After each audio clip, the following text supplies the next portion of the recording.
guys, I am Dr. Sunanki and welcome back to my channel Psychic Blogging.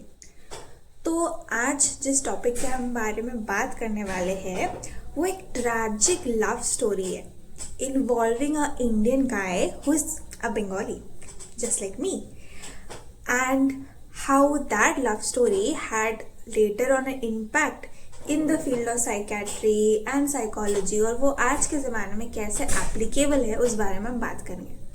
Although I know कि मेरी बातों को seriously लेना अभी थोड़ा मुश्किल है क्योंकि मैंने डोनट नाइट सूट पहन रखा है, but girl has to be comfortable.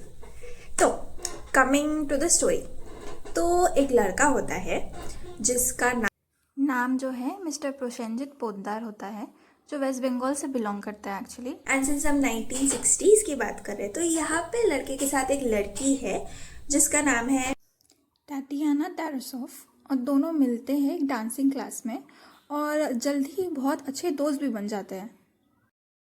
दोनों मिलते हैं कैलिफोर्निया यूनिवर्सिटी में जहाँ पे दोनों पढ़ाई करते हैं और पढ़ाई करते करते पोद्दार को तातियाना से प्यार हो जाता है और उसको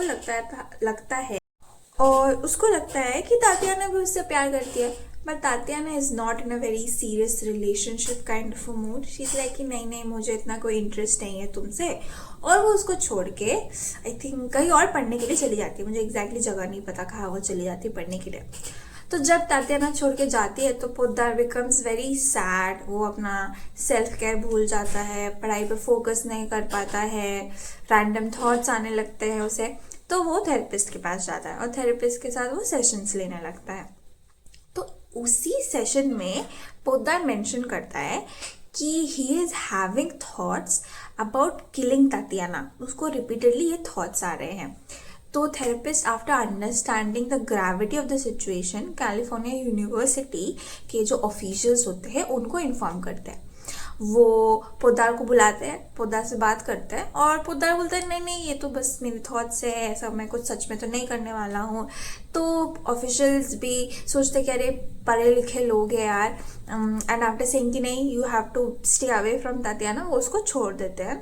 ये उनका एक ग्रेव मिस्टेक होता है, राइट। सो तातियाना जैसे ही वापस आती है कैलिफोर्निया यूनिवर्सिटी में, within a week of that Poddar attacks Tatiana and 17 times उसको स्टैप करते हैं। So when this happens, this unfortunate incident happens, Tatiana के जो पेरेंट्स हैं वो केस फाइल करते हैं। तो पोद्दार को तो इम्प्रिजनमेंट होता ही है, लेकिन जो मिस्टर मूरे है, जो साइकोलॉजिस्ट है, उनके अगेंस्ट भी केस जाता है कि व्हेन ही न्यू कि ऐसा कुछ होने वाला है तो why didn't you take step.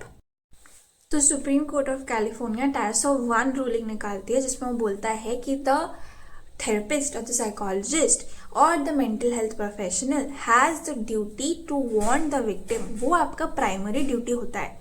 तो if you are aware of this, you should have gone and informed the victim and you should have gone and informed the police, not just the university people।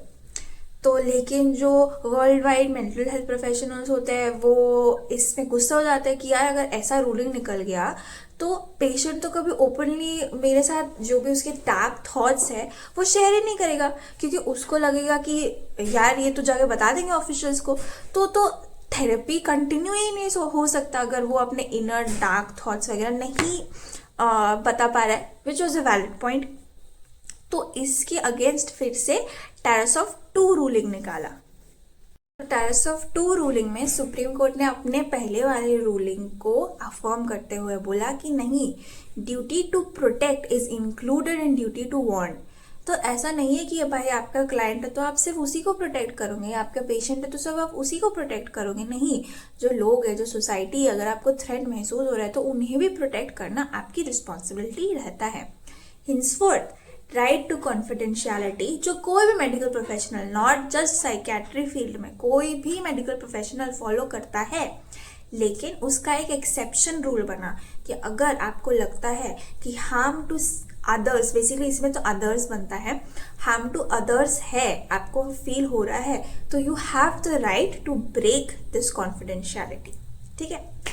अब इसके बाद एक और case आता है। इसमें जो मेन कैरेक्टर होता है डॉक्टर जोसेफ। जो एक्चुअली एक साइकेट्री रेसिडेंट होता है, अगेन मेरे जैसे, ये स्टोरीज बहुत सिमिलर है मेरे से एट्रीब्यूशन में। एनीवेज, तो डॉक्टर जोसेफ जो है साइकेट्री रेसिडेंट होते हैं और वो साइको एनालिटिकल ट्रेनिंग ले रहे होते हैं डॉक्टर डगलस के अंदर। तो जब वो ट्रेनिंग चल रहे होते हैं तो उसी वन ऑफ द सेशन में डॉक्टर जोसेफ मेंशन करते हैं कि उनमें पीडोफिलिक टेंडेंसीज है। पीडोफिलिक टेंडेंसी मतलब a person who has sexual interest towards children. But again क्योंकि कॉन्फिडेंशियलिटी रहता है, and let's keep in mind कि टेरिस ऑफ रूलिंग 1960s में हुआ है, ये अराउंड 1980s की बात हो रही है।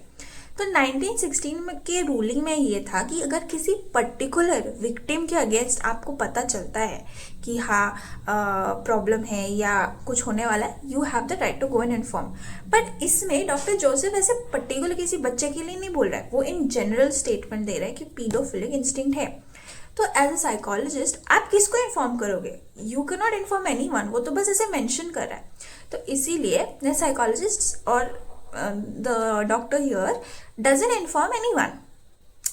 बाद में जाके डॉक्टर जोसेफ जब अपना रेसिडेंसी कंप्लीट करते हैं, वो बाद में चाइल्ड साइकेट्री में जाते हैं एज अ स्पेशलाइजेशन। एंड जब वो चाइल्ड साइकेट्री कर रहे होते हैं, तो जैसे वो अपने प्रैक्टिस में है, तो अराउंड 1980s में एक केस आता है कि एक बच्चा होता है डेनी करके, जैसे IDD है, इंटेलेक्चुअल डेवलपमेंटल डिसऑर्डर, मतलब कि उसका जो इंटेलेक्ट है, जो सोचने समझने का कैपेसिटी है, वो नॉर्मल इंडिविजुअल से थोड़ा सा कम है। ठीक है, तो अगर कोई सेक्सुअल एडवांसेस करेगा भी तो हो सकता है कि वो समझ ना पाए या वो अपने आप को प्रोटेक्ट ना कर पाए। तो एक ऐसे बच्चे के साथ, और इस बच्चे को सुसाइडल टेंडेंसीज भी थी फॉर XYZ रीजन, में भी उसका बुलिंग हो रहा था, व्हाटएवर सुसाइडल उसका प्रॉब्लम था, जिसकी वजह से वो डॉक्टर जोसेफ से ट्रीटमेंट ले रहा था। इस बच्चे के साथ डॉक्टर जोसेफ मोलेस्टेशन करते हैं, और एक बार नहीं बल्कि बहुत बार मोलेस्टेशन करते हैं। तो जब डेनी के पेरेंट्स को ये बात पता चलता है, तो वो न्यूयॉर्क मेडिकल कॉलेज जो है जहाँ पे ये इंसिडेंट होता है, उनके अगेंस्ट और डॉक्टर डगलस जो साइको एनालिस्ट थे उनके अगेंस्ट केस फाइल होता है कि नेग्लिजेंस का, कि आपको पता था उनका पीडोफिलिक इंटेंशन है, तो आपने उनको चाइल्ड साइकेट्री लेने से रोका क्यों नहीं। तो फिर से जो सपोर्ट में था डॉक्टर डगलस के, कि ये था कि ये किसी पर्टिकुलर इंसान के लिए नहीं बोल रहा था, तो मैं किस बेसिस में, कि किसको मैं इन्फॉर्म करूँ कि नहीं भाई इनको नहीं करना है या बचा के रखना है बेसिकली। तो इसके ऊपर आता है ऑलमोंटे रूल, जो बोलता है कि नहीं, अगर जनरल थ्रेट भी है तभी भी the right to protect and right to warn apply होना चाहिए। तो ऐसे केस में as a mental health professional you should have informed the university, you should have informed the authorities, the police, and you should have kept in mind. आप interfere कर सकते थे जब वो चाइल्ड साइकेट्री वगैरह ले रहे थे। तो ये जो है वो रूलिंग होता है। तो इसका इंडियन पर्सपेक्टिव में, क्योंकि ये तो सारे कैलिफोर्निया न्यूयॉर्क में हो रहा है, तो हम क्यों बात कर रहे हैं भाई इसके बारे में? इसलिए बात कर रहे हैं क्योंकि इंडिया में मेंटल हेल्थ केयर एक्ट है, जो रिसेंटली 2017 वाला हम फॉलो करते हैं अभी, रिसेंटली 2017 में। तो उसमें भी जो राइट टू कॉन्फिडेंशियलिटी है, जो सेक्शन 23 है आई थिंक, उसमें एक्सेप्शन में harm to self and harm to others है। हार्म टू अदर्स तो आपको समझ आ गया कि क्यों हार्म टू अदर्स हो रहा है। हार्म टू सेल्फ क्या है कि मान लीजिए, और ऐसा एक्चुअली में बहुत सिचुएशन में होता है कि पेशेंट आता है और वो बोलता है कि उसमें सुसाइडल थॉट्स है, पेशेंट के खुद में सुसाइडल थॉट्स है, तो हमें क्या करना चाहिए? तो कभी कभार वो चाहते हैं कि उनके पेरेंट्स को या उनके स्पाउस को, नियर एंड डियर वालों को नहीं बताया जाए, but then you can break the confidentiality rule and actually tell them, and you make the patient understand कि देखिए आपके भले के लिए ही हम लोग, even if it is harm to others, हम जब बाकी को इन्फॉर्म कर रहे हैं वो पेशेंट का ही भला है, कल को जाके उसी को जेल होने वाला है। So we are protecting them and the victim and the family members. तो इसी के लिए ये सब एक्सेप्शंस बनाए गए हैं। And it is not to scare of people कि अरे हम ओपन अप ही नहीं हो सकते हैं थेरेपी में, ऐसा नहीं है। They are all meant to protect everyone, the patient, the victim, potential victim, and also us who are treating the patient, right? That has to be also kept in mind. तो हाँ, ये I think ये कुछ important cases थे, का interesting cases भी है जिनका एक रियल लाइफ सिनारियो में लॉ सेक्टर में एक इम्पोर्टेंस है, उसका हमारे पे कैसे इम्पैक्ट पड़ता है उसके ऊपर था. I found this case interesting, so I thought I will share. So I guess bye bye all for today.